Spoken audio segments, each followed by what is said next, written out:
गुरु गोबिंद सिंह जी के जीवन काल नाल जुड़े इतिहास नाल संबंधित शहीदी जोड़ मेलिਆਂ ਦੀ लड़ी अज मुक्तसर साहिब विखे आ पहुंची है। हर जगह एक नवा इतिहास और एक अनोखा सुनेहा शहीदों की रत नाल लिखिया मिलता है। मुक्तसर साहिब का इतिहास शहीद भाई महा सिंह और उन्हां दे 40 साथी सिंघां की शहीदी नाल संबंध रखता है, जिन्हां नूं इतिहास ने 40 मुक्तियां वजों दर्ज किया है। सरसा नदी के कंढे ते हुई जंग दौरान नदी पार करते समय गुरु जी तो विछड़न वाले सिंह जद घरी पहुंचे तो माई भागो जी की अगवाई विच उन्हां सिंघां दी जमीर ने फिर हलूणा खाधा अते उन्हां नूं औखी घड़ी गुरु जी तो दूर होने का एहसास सताउण लगा। ये सिंह मुड़ तो गुरु जी की अगवाई विच लड़ मरन लई चल पए। माई भागो मरदावे बेस विच इन्हां दे नाल सी। रस्ते विच इन्हां सिंघां नूं गुरु जी दे श्री आनंदपुर साहिब छड्डण, चमकौर दी जंग, छोटे अते वड्डे साहिबजादियां दी शहादत आदि दे समाचार जदों मालूम होए, सिंघां दा खून होर भी खौल पिया अते ओह पुछदे पछांदे जिधर नूं गुरु जी गए सन मगरे मगरे तुर पए। सो सिख संगतां तो पता चलदा गया अते इह सारा जत्था गुरु जी नूं रूपेआणा पिंड दी रोही कोल जा मिलिया। गुरु साहिब जी नाल फतेह सांझी होई अते नमस्कारां कीतियां, अपने प्यारे सतगुरां दे दर्शन कीते अते नाल ही वापरे हालातां वाले भी विचार हुई। वापरियां घटनावां ते कौन ना भावुक हुंदा, पर गुरु जी ने सारियां नूं धीरज दिता अते सच ते दृढ़ रहण दी प्रेरणा कीती। इस तो बाद ये जत्था वापस अपने नगरां नूं तुर पिया। उधर गुरु जी ने भी अपना सफ़र तलवंडी साबो नूं तय करना शुरू कर दिता। गुरु जी नूं पता लगा कि सूबा सरहंद का भारी लाओ लश्कर आप जी का पिछा करता होया आ रहा है। गुरु जी ने युद्ध नीति अनुसार खिदराणे की ढाब नज़दीक उस नाल टाकरा करना वधेरे योग समझिया, जिथे अजकल गुरुद्वारा टिब्बी साहिब है। मजैल सिखां का जत्था जो गुरु जी नूं मिल के वापस आ रहा सी, उसनूं थोड़ी दूरी ते फौज वालों गुरु जी का पिछा करन दा पता लगा तां माई भाग कौर ने बाकी सिंघां नूं प्रेरणा की कि इस समय साडा अपने नगरां नूं जाना फबदा नहीं, क्योंकि इस विखड़े समय विच सानूं गुरु जी की सेवा विच ही रहना चाहिए है। आखिर हाँ तां असीं सिख ही, असीं किवें भी गुरु की सेवा तो मुख नहीं मोड़ सकते। याद रखियो, आओ असी कलगीधर पातशाह की खुशी नूं माणीए अते इस नापाक इरादिਆਂ वाली फौज अगे लोहे की दीवार बन खलो जाइए ताकि यह जालम गुरु जी की शान विच कोई गुस्ताखी ना कर सकन। सानू अपना विरसा अते गुरु जी दीआं बख्शिशां दा सत्कार करदिआं मरनों भी गुरेज नहीं करना चाहिए। माई भाग कौर दे बोलां ने सारे जथे नूं सुचेत ही ना कीता, सगों ऐसी गैरत दी पान चाड़ दित्ती कि अख दे फौर विच ही जथे ने अपना रुख गुरु जी वल कर लिया। मुड़िया सिंघां दा जत्था खिदराणे दी ढाब ते आ पहुंचिया, जिथे उन्हां दा सामना सरहंद दी फौज जो वजीर खान की अगवाई विच आ रही सी दे नाल हो गया। सिंघां ने आपो अपने मोर्चे संभाल लए। सिंघां दी युद्ध नीति पूरी तरह सफल रही, क्योंकि गुरु जी का पिछा करती हुई मुगल फौज भी सारी उसे पासे झुक गई। उधर माता भाग कौर अते भाई महा सिंह की अगवाई हेठ सिंघां ने एकदम दुश्मन फौज ते हल्ला बोल दिता। सैकड़े मुगल सैनिक मारे गए। दसम पिता ने भी टिब्बी तो तीरां की झड़ी ला दी। बहुत सारे दुश्मनों के जरनैल गुरु जी के तीरां की भेंट चढ़ गए। बहादुर सिंह तलवारां लैके मुगलों उत्ते टुट पे। मुगलों के मैदानों भज जाण ते गुरु गोबिंद सिंह जी ने रणभूमि विच आके वेख्या कि ढाब कंढे जख्मी हालत विच बैठी माता भागो अपने जख्मां नूं धो रही सी।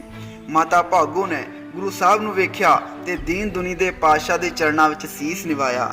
माता भागो ने पातशाह नूं सूरवीर सिंघां दी बहादरी अते शहादतां दी गाथा सुनाई। पातशाह ने जंग च जूझे सूरमिਆਂ ਨੂੰ अत्यंत स्नेह नाल 5000 7000 10000 ਦੇ ਖਿਤਾਬ ਦਿੰਦੇ ਹੋਏ ਹਰੇਕ ਨੂੰ ਆਪਣੇ ਕਰ ਕਮਲਾਂ ਨਾਲ ਪਲੋਸਿਆ। ਇੰਨੇ ਨੂੰ ਭਾਈ ਮਹਾ ਸਿੰਘ ਸਹਿਕਦਾ ਹੋਇਆ ਗੁਰੂ ਜੀ ਦੀ ਨਜ਼ਰੀ ਪਿਆ।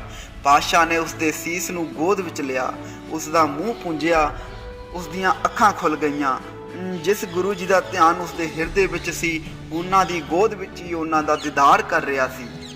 ਕਲਗੀਧਰ ਪਾਤਸ਼ਾਹ गोदी च लए भाई महा सिंह का अंतिम समा नेड़े आउंदा वेख उस दे जीवन की किसी इच्छा बारे जदों पुछया तां भरियां अखां नाल महा सिंह ने कहा, उत्तम भाग हन, अंत समय आप दे दर्शन हो गए, सब इच्छा पूरियां हो गईयां। जे आप तुठे हो तां किरपा करो कि समय दे गेड़ अते विखड़े हालातां कारण असीं आप जी तो विछड़ गए सां। उस नूं ना चितारदे होए सानूं बख्श के टुट्टी गंढ लो। पातशाह ने भाई महा सिंह जी की भावना अनुसार बख्शिश की अते भाई महा सिंह ने गुरु साहिब जी की निघी गोद विच सवास त्याग दिते। ਗੁਰੂ ਗੋਬਿੰਦ ਸਿੰਘ ਜੀ ਅਤੇ ਇੱਕ ਮਹਾਨ ਸ਼ਹੀਦ ਭਾਈ ਮਹਾਂ ਸਿੰਘ ਵਿਚਕਾਰ ਹੋਏ ਇਸ ਰੂਹਾਨੀ ਵਾਰਤਾਲਾਪ ਨੂੰ ਸਮਝਣਾ ਨਾ ਤਾਂ ਕਿਸੇ ਕਿਤਾਬੀ ਗਿਆਨ ਦਾ ਹਿੱਸਾ ਹੈ ਅਤੇ ਨਾ ਹੀ ਕਿਸੇ ਅੰਧ ਵਿਸ਼ਵਾਸ ਦਾ ਰਹੱਸ ਆਖਿਆ ਜਾ ਸਕਦਾ ਹੈ। ਸਰੋਤਾਂ ਵਿੱਚ ਜ਼ਿਕਰ ਹੈ ਕਿ 30 ਪੋਹ ਨੂੰ ਰੂਪਿਆਣਾ ਤੇ ਖਿਦਰਾਣੇ ਦੀ ਢਾਬ ਤੇ ਜੰਗ ਹੋਈ ਤੇ ਸ਼ਹੀਦੀਆਂ ਤੋਂ ਬਾਅਦ 1 ਮਾਘ ਨੂੰ ਭਾਈ ਦਾਨ ਸਿੰਘ ਜੀ ਬਰਾੜ ਖਿਦਰਾਣਾ ਪਿੰਡ ਤੋਂ ਕੜਾਹ ਪ੍ਰਸ਼ਾਦ ਦੀਆਂ ਰਸਦਾਂ ਲਿਆਏ। ਭਾਈ ਮਾਨ ਸਿੰਘ ਤੇ ਹੋਰ ਸਿੰਘਾਂ ਨੇ ਰਲ ਮਿਲ ਕੇ ਸ਼ਹੀਦ ਸਿੰਘਾਂ ਦੇ ਸ਼ਰੀਰਾਂ ਦਾ ਇਸ਼ਨਾਨ ਕਰਵਾ ਕੇ ਉਹਨਾਂ ਦੇ ਸ਼ਰੀਰਾਂ ਨੂੰ ਲੱਕੜਾਂ ਚਿਣ ਕੇ ਇੱਕੋ ਅੰਗੀਠੇ ਤੇ ਟਿਕਾਇਆ ਅਤੇ ਅਰਦਾਸਾ ਸੋਧਣ ਤੋਂ ਬਾਅਦ ਗੁਰੂ ਜੀ ਨੇ ਸ਼ਰੀਰਾਂ ਨੂੰ ਆਪ ਅਗਨ ਭੇਂਟ ਕੀਤਾ। ਚਿਖਾ ਦੇ ਠੰਡੇ ਹੋਣ ਤੱਕ ਗੁਰੂ ਜੀ ਸਾਥੀ ਸਿੰਘਾਂ ਸਮੇਤ ਉੱਥੇ ਹੀ ਬਿਰਾਜੇ ਅਤੇ ਅੰਗੀਠਾ ਠੰਡਾ ਹੋਣ ਤੇ ਉੱਪਰ ਮਿੱਟੀ ਪਵਾ ਦਿੱਤੀ। ਇਸ ਸਾਰੇ ਕਾਰਜ ਵਿੱਚ ਖਿਦਰਾਣੇ ਦੀਆਂ ਸਿੱਖ ਸੰਗਤਾਂ ਨੇ ਵੀ ਭਰਪੂਰ ਸਹਿਯੋਗ ਕੀਤਾ ਅਤੇ ਹੋਰ ਆਲੇ ਦੁਆਲੇ ਦੀਆਂ ਸੰਗਤਾਂ ਨੇ ਵੀ ਗੁਰੂ ਜੀ ਦੀ ਸੰਗਤ ਰੂਪ ਦਰਸ਼ਨਾਂ ਨੂੰ ਮਾਣਿਆ। ਸ਼ਹੀਦ ਹੋਏ ਸਿੰਘਾਂ ਦਾ ਸੰਸਕਾਰ ਕਰਵਾ ਗੁਰੂ ਸਾਹਿਬ ਜੀ ਨੇ ਖਾਲਸਾ ਮੇਰੋ ਰੂਪ ਹੈ ਖਾਸ ਦੇ ਸਿਧਾਂਤ ਨੂੰ ਅਮਲੀ ਰੂਪ ਦਿੰਦਿਆਂ ਢਾਬ ਨੂੰ ਮੁਕਤੀ ਦਾ ਸਰ ਭਾਵ ਸਰੋਵਰ ਕਹਿ ਕੇ ਨਿਵਾਜਿਆ। ਅੱਜ ਇਹ ਸਥਾਨ ਸੰਸਾਰ 'ਚ ਮੁਕਤਸਰ ਦੇ ਨਾਂ ਨਾਲ ਪ੍ਰਸਿੱਧ ਹੈ। ਮੁਕਤਸਰ ਦਾ ਇਤਿਹਾਸ ਅੱਜ ਵੀ ਸਾਨੂੰ 40 ਮੁਕਤਿਆਂ ਦੀ ਦੇਸ਼ ਤੇ ਕੌਮ ਪ੍ਰਤੀ ਆਪਾ ਵਾਰਨ ਦੀ ਭਾਵਨਾ ਨੂੰ ਦ੍ਰਿੜ ਕਰਾਉਂਦਾ। ਮੁਕਤਸਰ ਦਾ ਇਤਿਹਾਸ ਅੱਜ ਵੀ ਸਾਨੂੰ 40 ਮੁਕਤਿਆਂ ਤੇ ਸੱਚ ਧਰਮ ਪ੍ਰਤੀ ਆਪਾ ਵਾਰਨ ਦੀ ਭਾਵਨਾ ਨੂੰ ਦ੍ਰਿੜ ਕਰਾਉਂਦਾ ਹੈ। 40 ਮੁਕਤਿਆਂ ਤੇ ਹੋਰ ਸ਼ਹੀਦ ਸਿੰਘਾਂ ਦੀ ਯਾਦ ਵਿੱਚ ਮੁਕਤਸਰ ਸਾਹਿਬ ਵਿਖੇ ਹਰ ਸਾਲ ਮਾਘੀ ਵਾਲੇ ਦਿਨ ਭਾਰੀ ਜੋੜ ਮੇਲਾ ਲੱਗਦਾ ਹੈ। ਪਰ ਅਫਸੋਸ ਇਹ ਹੈ ਕਿ ਇਸ ਦਿਨ ਸ਼ਹੀਦ ਸਿੰਘਾਂ ਦਾ 40 ਮੁਕਤਿਆਂ ਦੀ ਗੁਰੂ ਸਾਹਿਬ ਜੀ ਨਾਲ ਪ੍ਰੀਤ ਅਤੇ ਉਹਨਾਂ ਅੱਗੇ ਸਮਰਪਣ ਭਾਵਨਾ ਤੋਂ ਪ੍ਰੇਰਨਾ ਲੈਣ ਦੀ ਬਜਾਏ ਇਸ ਲਹੂ ਪੀਜੇ ਦਿਹਾੜੇ ਨੂੰ ਵੱਖ-ਵੱਖ ਸਿਆਸੀ ਪਾਰਟੀਆਂ ਵੱਲੋਂ ਸਿਆਸੀ ਕਾਨਫਰੰਸਾਂ ਕਰਕੇ ਇੱਕ ਦੂਸਰੇ ਤੇ ਦੂਸ਼ਣਬਾਜ਼ੀ ਦੇ ਚੱਕਰ ਸੁੱਟਣ ਦੀ ਭੇਂਟ ਚੜਾ ਦਿੱਤਾ ਜਾ ਰਿਹਾ ਹੈ। ਸਾਰੇ ਸਿਆਸੀ ਦਲਾਂ ਖਾਸ ਕਰਕੇ ਆਪਣੇ ਆਪ ਨੂੰ ਪੰਥ ਦੀ ਇੱਕੋ ਇੱਕ ਨੁਮਾਇੰਦਾ ਜਥੇਬੰਦੀ ਦੱਸਣ ਵਾਲਾ ਦਲ ਉਸ ਲਈ ਸੋਚਣਾ ਬਣਦਾ ਹੈ ਕਿ 40 ਮੁਕਤਿਆਂ ਨੇ ਤਾਂ ਬਹੁਤ ਹੀ ਵਿਖੜੇ ਸਮੇਂ ਅਤੇ ਹਾਲਾਤਾਂ ਵਿੱਚ ਗੁਰੂ ਸਾਹਿਬ ਜੀ ਤੋਂ ਵਿਛੜ ਜਾਣ ਦਾ ਧੁਰ ਅੰਦਰੋਂ ਪਛਤਾਚਾਪ ਕੀਤਾ, ਆਪਣੀ ਸ਼ਹੀਦੀ ਦੇ ਕੇ ਗੁਰੂ ਸਾਹਿਬ ਜੀ ਤੋਂ ਟੁੱਟੀ ਗੰਢਵਾ ਲਈ। ਪਰ ਅੱਜ ਦੇ ਸਾਡੇ ਪੰਥਕ ਆਗੂ ਰਾਜ ਭਾਗ ਮਾਣਦੇ ਹੋਏ ਵੀ ਹਰ ਰੋਜ਼ ਸਿੱਖੀ ਸਿਧਾਂਤਾਂ ਦੀ ਉਲੰਘਣਾ ਕਰਨ ਦੇ ਰੂਪ ਵਿੱਚ ਗੁਰੂ ਸਾਹਿਬ ਜੀ ਨੂੰ ਵਿਦਾਵਾ ਲਿਖ ਕੇ ਦੇ ਰਹੇ ਹਨ ਅਤੇ ਅੱਜ ਤੱਕ ਕਦੀ ਆਪਣਾ ਵਿਦਾਵਾ ਪੜਵਾਉਣ ਜਾਂ ਟੁੱਟੀ ਗੰਢਵਾਉਣ ਬਾਰੇ ਕਦੀ ਸੋਚਣ ਦਾ ਸਮਾਂ ਕੱਢਣਾ ਵੀ ਵਾਜਬ ਨਹੀਂ ਸਮਝਦੇ। ਜਿਹੜੇ ਇਸ ਦੁਖਾਂਤ ਨੂੰ ਸਮਝਦੇ ਹਨ ਉਹਨਾਂ ਨੂੰ ਹੀ ਅਰਦਾਸ ਕਰਨੀ ਚਾਹੀਦੀ ਹੈ ਕਿ ਇਹਨਾਂ ਭੁੱਲੜ ਅਕੌਤੀ ਪੰਥਕ ਆਗੂਆਂ ਨੂੰ ਗੁਰੂ ਜੀ ਸਮਤ ਬਖਸ਼ਣ। ਇਸ ਤੋਂ ਇਲਾਵਾ ਅੱਜ ਮਾਘੀ ਦੇ ਦਿਨ ਬਾਰੇ ਵੀ ਸਿੱਖਾਂ ਵਿੱਚ ਚੇਤਨਾ ਨਹੀਂ ਹੈ। ਇੱਕ ਤਾਂ ਇਹ ਗੱਲ ਹੈ ਕਿ ਇਸ ਦਾ ਲੋਹੜੀ ਅਤੇ ਮਾਘੀ ਨਾਲ ਜੁੜ ਜਾਣਾ ਸਾਡੀ ਬਦਕਿਸਮਤੀ ਵੀ ਹੈ ਅਤੇ ਸਾਡਾ ਅਵੇਸਲਾਪਣ ਵੀ ਹੈ। ਸਾਡਾ ਦੁਸ਼ਮਣ ਬੜਾ ਚਲਾਕ ਹੈ ਅਤੇ ਹਮੇਸ਼ਾ ਦਾਅ ਉੱਤੇ ਹੀ ਰਹਿੰਦਾ ਹੈ।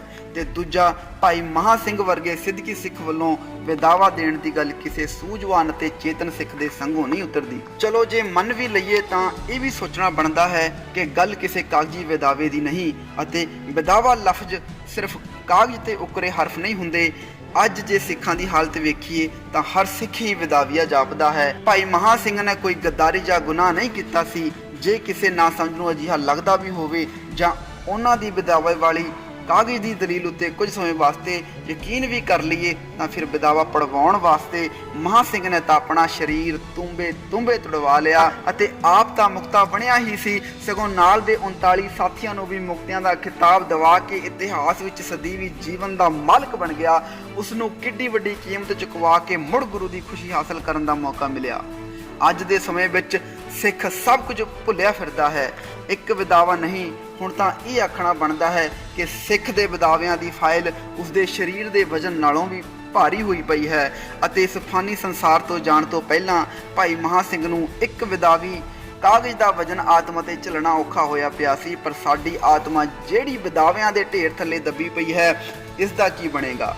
ਸ਼ਹੀਦਾਂ ਦੇ ਜਾਂ ਗੁਰੂ ਸਾਹਿਬਾਨ ਦੇ ਦਿਹਾੜਿਆਂ ਉੱਤੇ ਅਖੰਡ ਪਾਠ ਕਰ ਲੈਣੇ ਜਾਂ ਲੰਗਰ ਲਾ ਦੇਣੇ ਜਾਂ ਵੱਡੇ ਇਕੱਠ ਕਰ ਲੈਣੇ ਜਾਂ ਕੋਈ ਹੋਰ ਪੁੰਨ ਦਾਨ ਕਰ ਦੇਣ ਨਾਲ ਸਿੱਖ ਇਤਿਹਾਸ ਦੀ ਪ੍ਰੋੜਤਾ ਨਹੀਂ ਹੁੰਦੀ। ਜਿੰਨੀ ਦੇਰ ਅਸੀਂ ਗੁਰੂ ਸਾਹਿਬਾਨ ਜਾਂ ਸ਼ਹੀਦਾਂ ਦੀ ਜੀਵਨ ਸ਼ੈਲੀ ਦੇ ਅਮੋਲ ਸੰਸਕਾਰਾਂ ਅਤੇ ਰੂਹਾਨੀ ਮਾਣਿਆਂ ਨੂੰ ਸਮਝ ਕੇ ਆਪਣੇ ਜੀਵਨ ਦਾ ਹਿੱਸਾ ਨਾ ਬਣਾ ਲਈਏ, ਓਨੀ ਦੇਰ ਗੁਰੂ ਦੀ ਖੁਸ਼ੀ ਸੁਪਨੇ ਵਿੱਚ ਵੀ ਕਿਆਸੀ ਨਹੀਂ ਜਾ ਸਕਦੀ।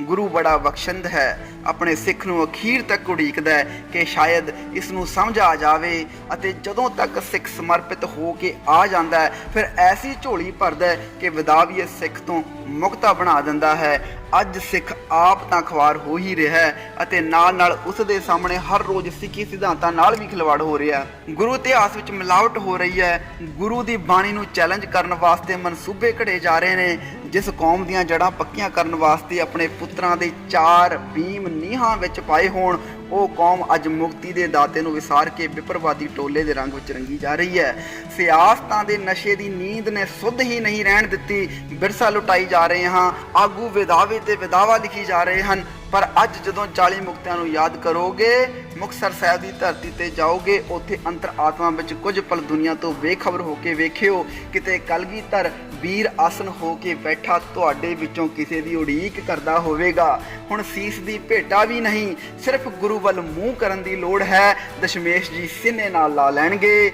ਕੀ ਸਾਡਾ ਅੰਦਰਲਾ ਕਦੇ ਪਸੀਜਦਾ ਨਹੀਂ? ਸਾਨੂੰ ਚਮਕੌਰ ਦੀ ਕੱਚੀ ਗੜੀ, ਸਰਹੰਦ ਦੀਆਂ ਦੀਵਾਰਾਂ ਜਾਂ ਖਿਦਰਾਣੇ ਦੀ ਢਾਬ ਨੂੰ ਚੇਤੇ ਕਰਕੇ ਉਸ ਪ੍ਰੀਤਮ ਪਿਆਰੇ ਦੀ ਯਾਦ ਨਹੀਂ ਆਉਂਦੀ, ਜਿਹੜਾ ਕਦੇ ਸਾਡੇ ਉੱਤੇ ਮਾਣ ਕਰਕੇ ਆਖਿਆ ਕਰਦਾ ਸੀ, ਇਨ ਪੁੱਤਰਨ ਕੇ ਸੀਸ ਪਰ ਵਾਰ ਦੀਏ ਸਤਚਾਰ, 4 ਮੂਏ ਤੋਂ ਕਿਆ ਹੁਆ, ਜੀਵਤ ਕਈ ਹਜ਼ਾਰ। ਪਰ ਅਸੀਂ ਤਾਂ ਹੱਦ ਹੀ ਮੁਕਾ ਦਿੱਤੀ। ਉਸ ਦਾ ਕਰਜ਼ਾ ਤਾਂ ਕੀ ਮੋੜਨਾ ਸੀ, ਸੂਦ ਵੀ ਨਹੀਂ ਮੋੜ ਸਕੇ। ਆਓ ਅੱਜ ਦਾ ਇਹ ਦਿਹਾੜਾ ਇੱਕ ਸੁਨੇਹਾ ਲੈ ਕੇ ਆਇਆ ਹੈ। ਬਹੁਤ ਹੋ ਗਿਆ, ਹੁਣ ਵਿਦਾਵੇ ਕਾਫੀ ਹਨ, ਟੁੱਟੀ ਗੰਢਣ ਵੱਲ ਵੀ ਮੁੜੀਏ। ਇਸ ਜ਼ਿੰਦਗੀ ਨੇ ਤਾਂ ਮੁੱਕੀ ਜਾਣਾ, ਫਿਰ ਕਿਉਂ ਨਾ 10 ਹਜ਼ਾਰੀ 20 ਹਜ਼ਾਰੀ ਅਤੇ ਮੁਕਤਿਆਂ ਦਾ ਖਿਤਾਬ ਲੈ ਕੇ ਕਲਗੀਧਰ ਦੇ ਪੁੱਤਰਾਂ ਦੀਆਂ ਕਲਮਾਂ ਅਤੇ ਪਿਤਾ ਮਾਤਾ ਦੀ ਰਤ ਦੀ ਸਿਆਹੀ ਨਾਲ ਲਿਖੇ ਸੁਰਖ ਪੰਨੇ ਉੱਤੇ ਆਪਣਾ ਨਾਮ ਦਰਜ ਕਰਵਾਉਣ ਜੋਗੇ ਹੋ ਜਾਈਏ। ਗੁਰੂ ਸਮਤ ਬਖਸ਼ੇ। ਇੰਨੀਆਂ ਕੁ ਬੇਨਤੀਆਂ ਪ੍ਰਵਾਨ ਕਰਨਾ ਜੀ। ਧੰਨਵਾਦ। ਭੁੱਲ ਚੁੱਕਾਂ ਦੀ ਖਿਮਾ। ਇੰਟਰਨੈਟ ਸਰੋਤ khalsanius.org।